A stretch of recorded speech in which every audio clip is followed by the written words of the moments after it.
सुरक्षा बल के जवानों ने बड़ी कार्रवाई को अंजाम दिया। शनिवार पुलिस और नक्सलियों के बीच मुठभेड़ हुई, जिसमें बिठली पुलिस चौकी अंतर्गत पचामा दादर के जंगल में ये मुठभेड़ देखने को मिली है। 4 नक्सली मारे गए हैं। मारे गए नक्सलियों में 3 महिला और 1 पुरुष शामिल है। नक्सलियों के पास से ग्रेनेड लॉन्चर, SLR और दूसरे हथियार बरामद किए गए हैं।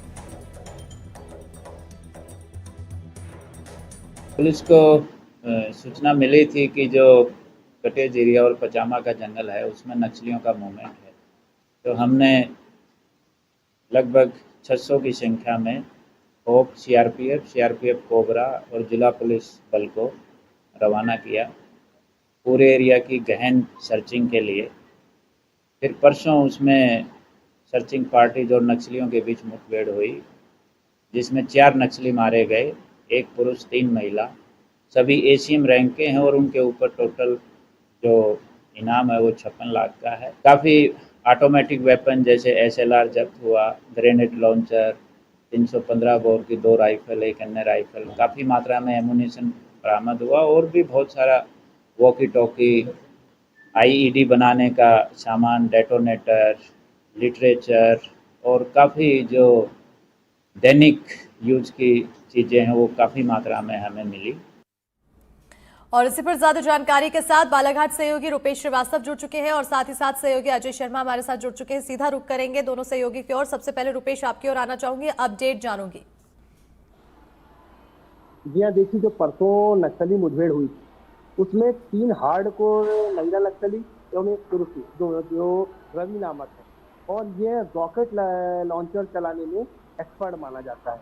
जैसा कि बालाघाट आईजी ने बताया कि ये जो चारों नक्सली थे ये 14 लाख के इनामी नक्सली, क्योंकि जब कुछ हार्डकोर नक्सली पकड़ाए जाते हैं, बड़े रैंक के नक्सली मारे जाते हैं, इनके पास से देखा जाता है कि जैसे वेपन्स, अत्याधुनिक वेपन्स पाए गए और इन्हीं के चलते ये जो इनामी नक्सली हैं ये मारे गए।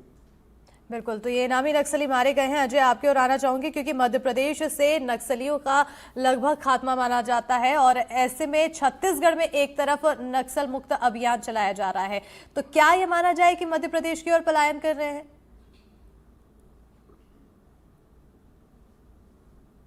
जोन है और जिस तरीके की स्थितियां परिस्थितियां इस वक्त छत्तीसगढ़ के में जो नक्सल ऑपरेशन को लेकर चल रही हैं उसका असर मध्य प्रदेश में भी देखने को मिल रहा है। और छत्तीसगढ़ और मध्य प्रदेश और महाराष्ट्र का जो MMC जोन कहलाता है, वहाँ पे जिस तरीके से नक्सलियों का मूवमेंट निकल कर सामने आया है उसने तमाम जांच एजेंसियों को जो है परेशानी में डाल दिया है। और लगातार नक्सलियों के मूवमेंट ना सिर्फ हो रहे थे उस इलाके में, पचामा दादर का जो जंगल है वहाँ पर सबसे ज़्यादा नक्सलियों की संख्या पाई गई थी। इसके पहले मोती नाला क्षेत्र में भी नक्सली जो है दिखाई दिए थे, उनके मूवमेंट की जानकारी मिली थी, लेकिन कोई बहुत ज़्यादा जब तक फोर्स पहुंचती थी, बेहद घना जंगल, तब तक नक्सली वहां से रफू चक्कर हो जाया करते थे।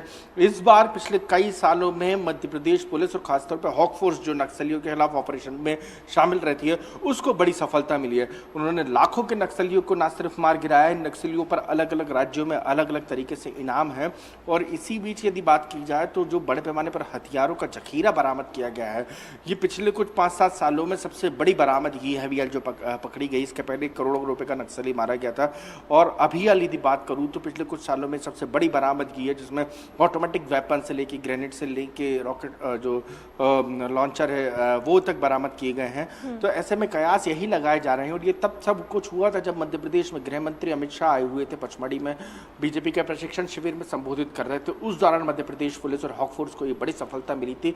तो ये सफलता निश्चित रूप से मध्य प्रदेश हॉक फोर्स की, मध्य प्रदेश पुलिस की, CRPF की और सेंट्रल फोर्सेस से जुड़े हुए अन्य दूसरे फोर्सेस के।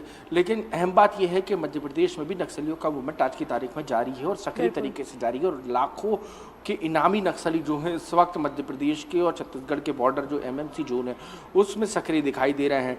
यही कारण रहा है कि इन सबको मौत के घाट उतारा गया। तकरीबन 3 महिला नक्सली हैं जो हार्डकोर नक्सली के तौर पर गिरे जाते थे और 1 मेल नक्सली बताया जा रहा है। बिल्कुल अजय, जैसा कि आप बताते नजर आ रहे हैं कि अब मध्य प्रदेश में भी नक्सलियों की गतिविधियां देखने को मिल रही है, काफी सक्रिय नजर आ रहे हैं। ऐसे में क्या प्रदेश सरकार की तरफ से कुछ एक्टिव एक्शन लिया जा रहा है?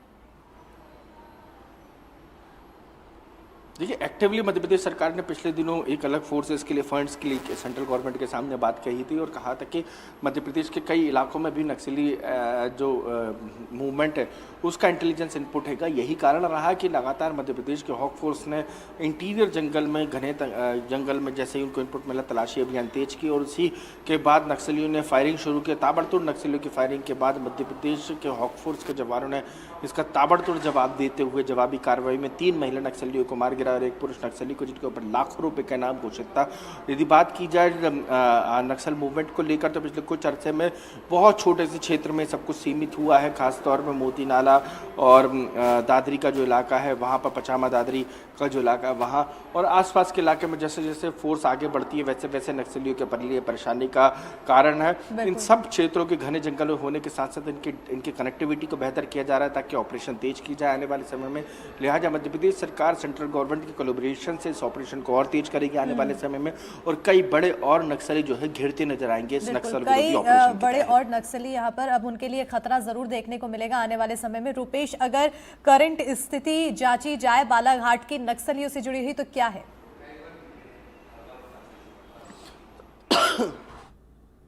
रूपेश जी देखिए, जैसा मैं आपको बताऊं कि ये मध्य प्रदेश, छत्तीसगढ़ और जो महाराष्ट्र की बॉर्डर है, गोंदिया जिला, राजनांदगांव जिला और बालाघाट जिला, जब तक तीनों ज्वाइंट ऑपरेशन नहीं किया जाएगा, क्या होता है जैसे देखा जाता है छत्तीसगढ़ में अपराध करने के बाद नक्सली मध्य प्रदेश में आते हैं और मध्य प्रदेश से महाराष्ट्र की सीमा की तरफ।